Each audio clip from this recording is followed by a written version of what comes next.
Hey everybody, I'm driving home my neighborhood, so I feel comfortable making a video while I'm driving. I'll turn the Brian Eno down a little bit.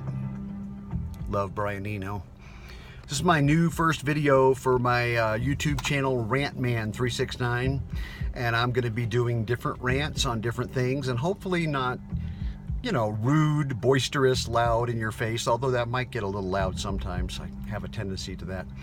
But I'll try to be smoother in my delivery, model myself a little after the old original Dennis Miller on his show where he was liberal, progressive, open-minded, smart. Then he got kind of dumb. He got conservative. I don't know what happened to him. But anyway, I'm going to do my rant today about the movie 2001: A Space Odyssey. I was lucky enough to catch that it was playing in Denver today at 3, so I beat it down there and just got in my seat as the movie started. One of the fastest 2-hour and 40-minute films you'll ever see, or that I've ever seen. It was just a mesmerizing film of great technology 50 years ago that still looks splendid today. In fact, for my eyes, I prefer this kind of special effects of outer space, space travel, over the CGI effects that are so sterile and just so computerized looking that they just don't, it's like a CD compared to vinyl sound. It just loses some of that warmth that this film certainly has. It is an amazing technological achievement of 1968. It was dismissed by a lot of critics, panned, and just, you know, written off as a bullshit movie, when in fact it's one of the most transcendent, meaningful, intelligent films ever put on the big screen, and it's a work of art. It is beautiful, just magnificent. It's a very thin plot, but I'm not going to give the plot away because that's central to the movie, and I think you've never seen it before. I don't want to spoil it for you.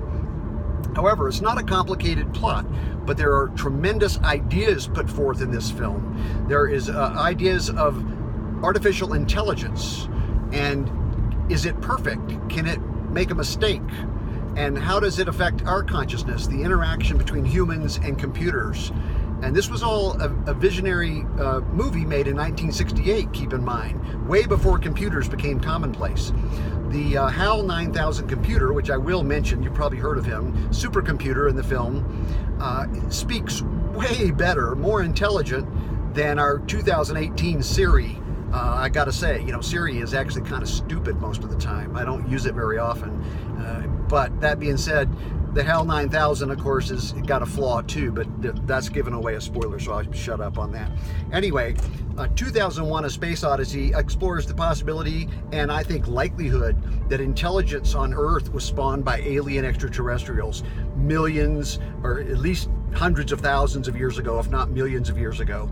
And we were raised to a higher intelligent level by the DNA of an alien species that was far more advanced than us. And that's what lifted us out of, you know, animalistic, which we would have remained as animals, very primitive, if this had not occurred. So this idea is in the film. There's also an idea of using all of one's abilities and consciousness that we possess. And of course, most people in society, 99% of people, don't do this. It's that 1% of people that are functioning at the really highest level, utilizing, maximizing their human capabilities, that make the biggest difference in the world. The other 99% of people, or 90%, let's say, are by and large part of the problem in the world, not part of the solution. So 2001 is full of engaging ideas on a level that will have you talking for days, if not weeks afterward, conversations, debates about the meaning of the film. I believe it does it talks about reincarnation. There is a super psychedelic light show trip towards the end of the film. That's another thing you probably heard of, but I don't want to say much more about it. And it's very reminiscent for me of my DMT experiences, leaving the body, traveling to an astral plane, some other dimension of time and space where everything is altered. And I have actually had visualizations, meditations of past lives and future lives, speeding up, seeing myself at the point of death and at the point of birth, very similar to the concept in the movie 2001. So this is a film not to be missed if you're a serious film goer, and I would say at all costs see it on the big screen. If it's playing anywhere in your city this year, seek it out, It cost me $9. There was 30 people in the theater. There are some actual dark, wicked sort of puns and jokes in the film that I was the only one laughing out loud in the theater. There's about, like I say, 30 people. I didn't hear anybody else even chuckle. Maybe they thought I was rude to laugh at those parts, disrespectful to Stanley Kubrick, but no, Stanley Kubrick had a marvelous sense of humor, and I believe he planted a lot of these jokes for comic relief, because it's otherwise a very serious film. It's not a comedy, don't get me wrong, it's not a comedy.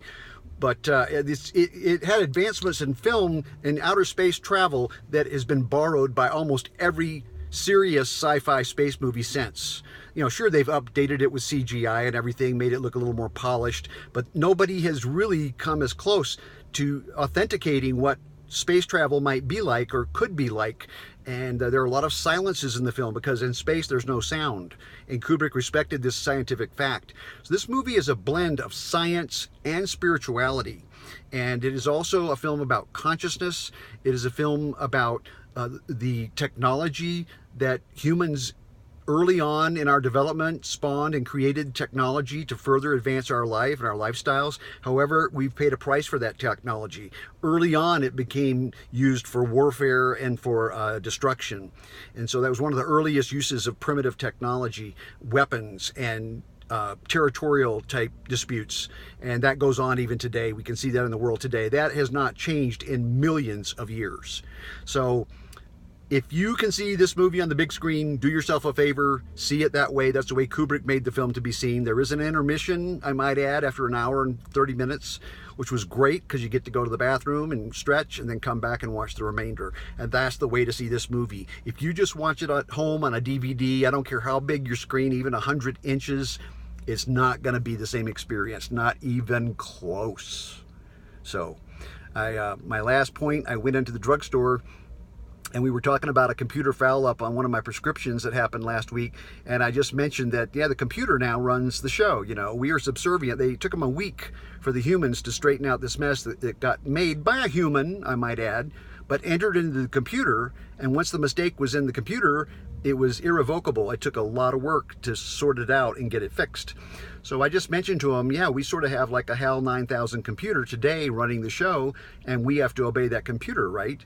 Except, you know, and as I went on about that, he wasn't sure what I was really talking about. So I said, well, I actually saw the movie, you know, just now, 2001, Space Odyssey. I just came out of it. And he said, oh, I never heard of that one. Is that playing? And I thought, oh, man.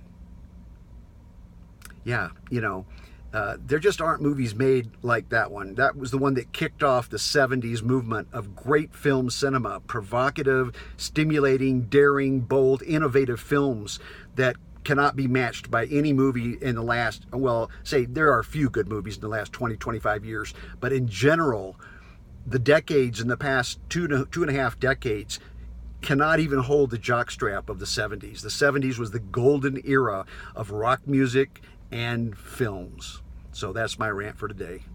Adios.